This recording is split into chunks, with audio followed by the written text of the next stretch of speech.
Michigan defense is battle tested? Huh? Do you feel this Michigan defense is battle tested? I do. I mean, we've faced as good as offenses you could face. Excited to see what they do. Statistically, I know where we rank and what we are, but just excited to prove to the country how good that we really are. Sherrone, what do you think Michigan has learned over the last 2 years about getting past this point? Yeah, I think when you first get to this point, I think a lot of teams are excited. They're excited to get to this stage, and we obviously overcame a lot of things, a lot of obstacles that were in our own path and our own goals at that time. Obviously, beating Ohio State and win the Big Ten. So I think there was some kind of you're satisfied, but I think at this point now the guys are just so laser focused on the task at hand that you learn to just attack that day. Nothing really matters besides the day that you're in right now, the moment you're in right now, and that's all we're focused on each day, winning the day and seeing how that takes us into the next one. And why are you guys been so resilient beyond the obvious, Coach Harbaugh and everything else? There's been other stuff. Why have you guys been so resilient to get to this point? I think just the team's mindset since last January, since after that game last year, there's been a one-track mind in everything everybody's done, and the way that the coaches, the players, Coach Harbaugh has prepared, got the schedules laid out. Every way we've done, it's been our goal has to get to this point and then get to the next one. But we know what we have to do, and we know we got a big challenge ahead.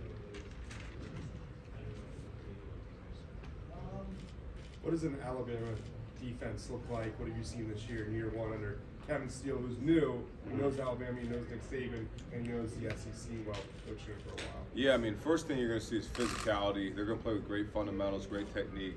They're going to be extremely gap sound, play with discipline, and they're going to be fast.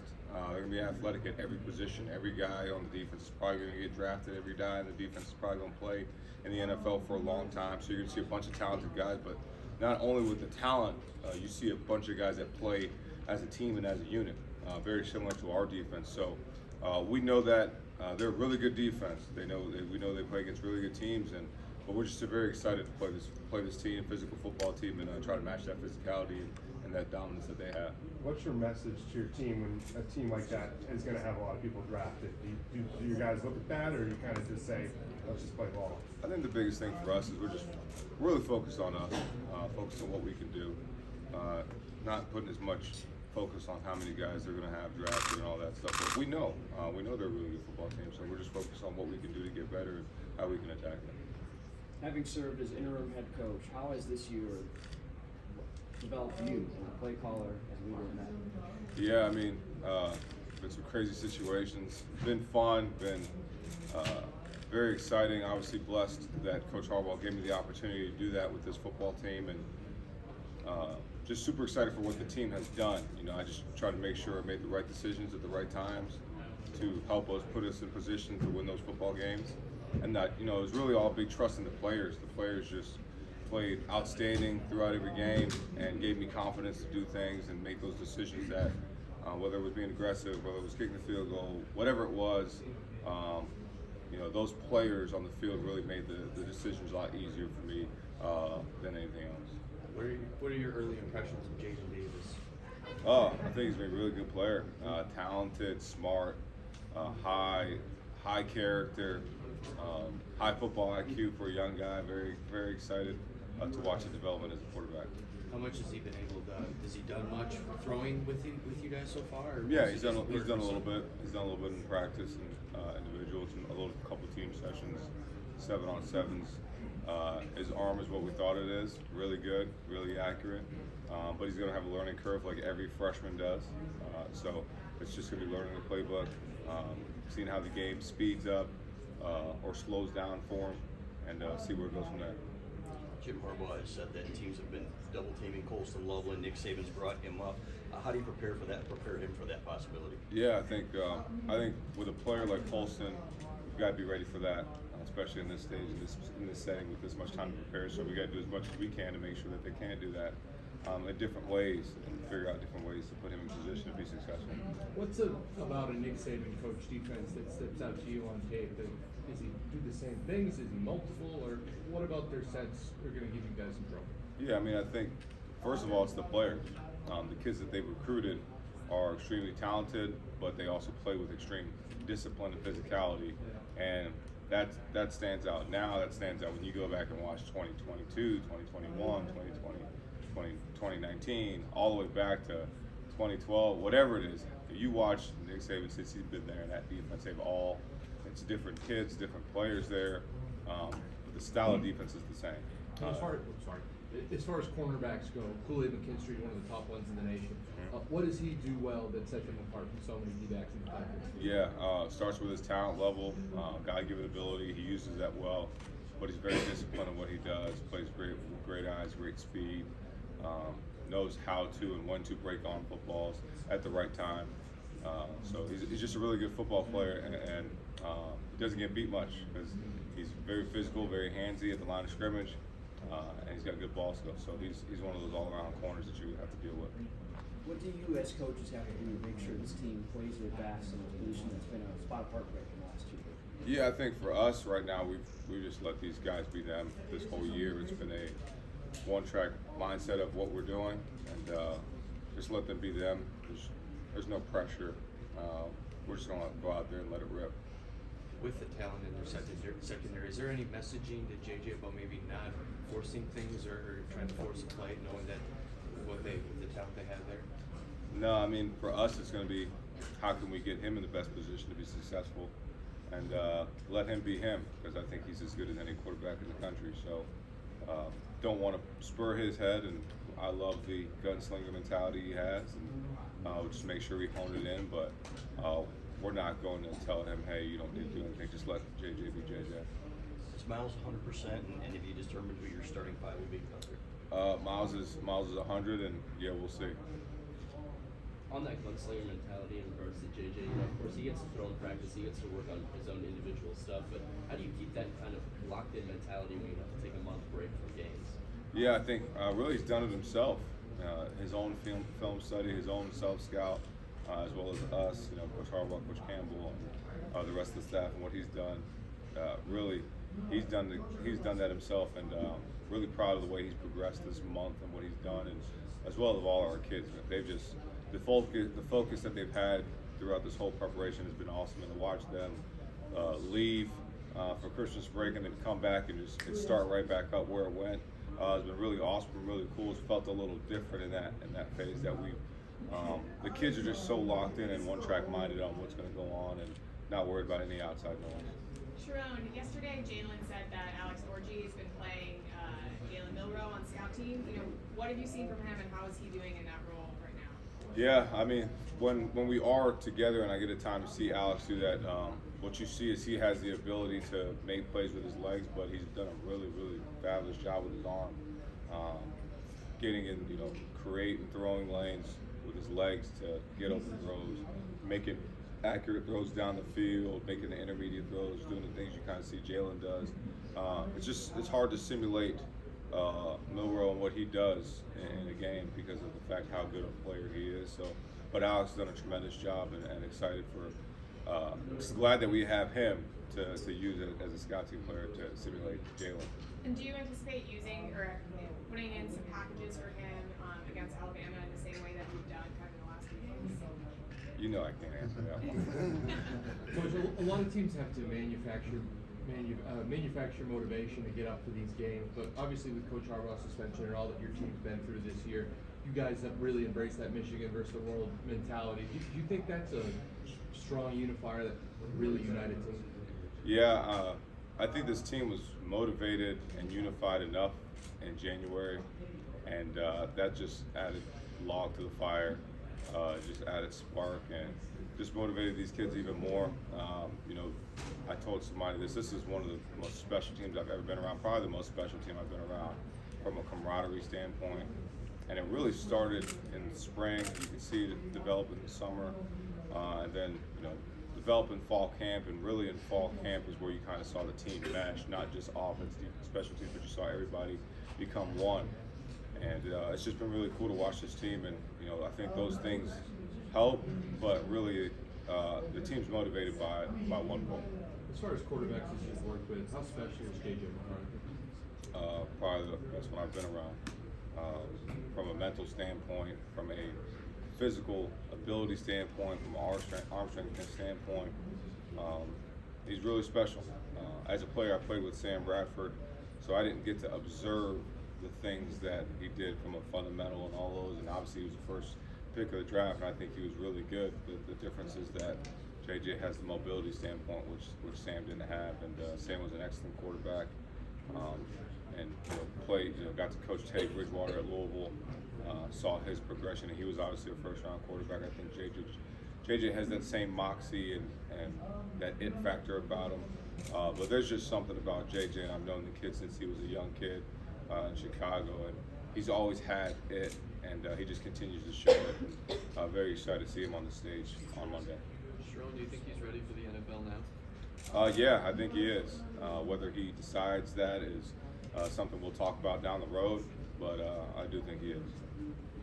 When it comes to the portal, when you're playing in a game like this and you have to prepare for that, how hard is it to give that the attention it needs as well?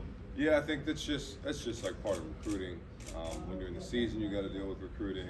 Now you're at the end of it, you got to deal with that. It's just part of it. You have to adjust. You have to be able to adapt to the new times, and obviously it's helped us. So we definitely have enough staff and people to help us, minimize the distractions for us as coaches, especially the position of calling plays and coaching the O-line. So our staff has done a great job getting those guys in front of us that we need to be able to see and be able to watch, and it's really helped us, especially up front, the guys we've been able to bring in to help us throughout the year. So it's been a little bit, it is what it is though. So from a recruiting standpoint, it's just like recruiting. You got to manufacture and do it, and make sure you're up to date on it. Alabama loses Will Anderson last year, and they just bring up Dallas Turner and Chris Braswell. What's it like having to prepare for two elite edge rushers that could give you the your tackles fit? Yeah, I mean, they're really, really good players. They're long, they're physical, they're fast. They play with great effort. There's a couple clips of Dallas Turner chasing people down from the backside, like 50 yards. I mean, Auburn breaks a big run to the right. Dallas Turner chases it down, tackles the guy. So we know we have to play with immense strain, immense technique, and we're prepared. We got a plan for how to attack, those edge rushers and what we need to do. But they're gonna make plays. We're gonna make plays. It's just like a heavyweight boxing match, and we've got to do our best to go attack them as much as they're gonna try to attack us. I talked to one of your offensive linemen over there. He said that you guys are prepping by watching even like Georgia because Nick Saban and Kirby, that connection. What is the key on doing that to see kind of Nick Saban defense through some of the people that used to coach under him? Yeah, I think the big thing is you're just trying to see the personality of the defense, how they align, the different sets, different formations. Create. We're going to try to create some confusion for them. So we got to figure out the things that have done that, and if there hasn't, we got to try to figure out what can. So try to figure out different things from a structural standpoint to see what they do, how they do it, to help us be successful. We're eclipsing the 1-year mark here of Blake and Donovan both suffering separate injuries. What have you seen out of their ability to kind of get some rest and relaxation over the course of the last month? Yeah, I think this has been huge for both of them. Those guys have really done a great job taking care of their bodies. Blake looks like he got bigger again, put on more muscle, just like Superman. And so does Donald. Donald looks ripped and lean. But both of those guys, man, just excited to watch them progress in this game and do what they do on the stage, because they've definitely done a great job with their bodies, with their, especially as a running back and playing in the conference we play in, super physical. You're going to get hit. You're going to get hit hard. You're going to deliver hits. You're going to get hit. And those guys done a great job of progressing from an injury standpoint. Excited to see where they are on Monday. Well, Drake, Carson, and Trevor's have been just as equally big for them. Yeah, it's been great. I think all the old linemen in what we do, especially in the last game we played, a physical football team, the really last 4 games we played, physical, violent games, and you need this time to get your bodies just naturally to rest, and it's been really good for us. We've done a great job getting back into that physical phase to help us prepare mentally and physically for what we're going to have on Monday. So this has just been a great time for us as well. Sherrone, you've spoken highly of AJ's blocking ability throughout the season, but in a game like this with the type of edge rushers that they have, what type of luxury is it to have someone with his size and his ability out on the edge? Yeah, it's great. Another guy that very happy we got in the portal, and proud that he's on our team from a player standpoint, from a person standpoint, and he's just done a really good job 5-minute for us. warning. We will And- switch the players and coach in 5 minutes. And just excited for us to have him. He's done an amazing job, and just excited that we do have him. You guys have to beat Georgia drill, obviously, off of the offseason. I don't know if you think it's applicable to this specific team, and considering that they're basically the progenitor of what Georgia was anyway. Yeah, it's the same. Same physicality, same mindset that you got to have in that drill, whether it's that or it's Bama, whoever it is. But when you get to this stage in the college football playoff, whoever you're going to play is going to be really good and really physical. So your mindset has to be ready for whoever it is. What's the balance like for you when you have a month to sharpen things up, tighten things up, all the stuff that you've already been doing, and then also adding new wrinkles to try to throw off a team that you're seeing for the first time? Yeah, I think the biggest thing for us is to try to, add those things, do those things, but also not confuse our players. So as much as we can do and throw at them, because we got a really smart football team, but make sure that they're playing fast and physical is really the balance. And once you feel like they've got it and you can use something else, then you do it. If they can't handle it, then you don't run it. And we still got to be us and still do what we do, but be able to adjust, especially when you have time like this, to try to keep them off balance as well. Is there such, do too much or do too little? I mean, how hard is it to find that balance? You know what? I found it harder here because of the players we have. We just have really good players and really smart guys. So it's always harder with the players that we have to find that balance. At other places I've been, it's been you kind of know that you can't do this, you can't do that. With our guys, I mean, they learn stuff in like a day, and it's just like you're amazed of how smart they are. But it's also because of the love of football that they have. So you can do so many things with them, and it's fun for a coach. And then sometimes they're throwing stuff at you. Hey, coach, I saw this play. I get text messages at 12:30 at night of plays, and like I got a play from Mikey the other day. I'm like, Mikey, you're still on defense, bro. Now you want an offensive package, you want this. So, but these kids love football, and it makes it easy to do when you have kids like that. When it comes to Alex, I talked to Jim a few days ago. He said that he reminds him of Jalen Milroe. He said that he could see Alex turning into something like Jalen for Michigan. Is that something that you see? Yeah, for sure. Obviously, it's not him now. Jalen's a little bit more polished of a player, but I think Alex has all the ability in the world, and the kid loves football. He's tough, he's physical. He looks like a Greek god. We've told him many times. I don't like him with his shirt off around us because it embarrasses me and everybody else around. The dude's jacked, but he is also he loves football. He loves the game. He loves the grind. He loves everything about it, and he's got a chance to be a very special player down the road. Do you see him competing for that starting job when JJ leaves? Yeah, I think everybody's gonna have a chance. We don't, it doesn't matter who it is. The best player's gonna play. So just excited to have him on our team. Sherrone, what was the offensive package that Mikey wanted at midnight? I mean, I can't even go into that right now. It was pretty good though. So maybe we'll see. Sherrone, what have you seen from Jaden Davis thus far? Just a couple practices in, obviously, but Mike Barrett was even saying yesterday, but for a guy who's only been here for a couple of days, he was really well. Yeah, like I said earlier, I mean, he's going to be a really good player. Great arm talent, great accuracy, very, very smart, intuitive for a kid that's just got here in a couple of days and meshes well with the team already. It's cool to watch these freshmen and the young linemen that are here and watch them blend in with the older guys. The cool thing about our team is that there's no hazing, there's no rite of passage. It's come in and figure out who's going to help you win. And he's done a great job these past couple of days this week, and just excited for him in his future. Can you tell that him and JJ have kind of a connection going back a couple of years? Yeah, you can tell for sure. And it's just a quarterback thing too. I mean, all the quarterbacks all get along. They're like brothers.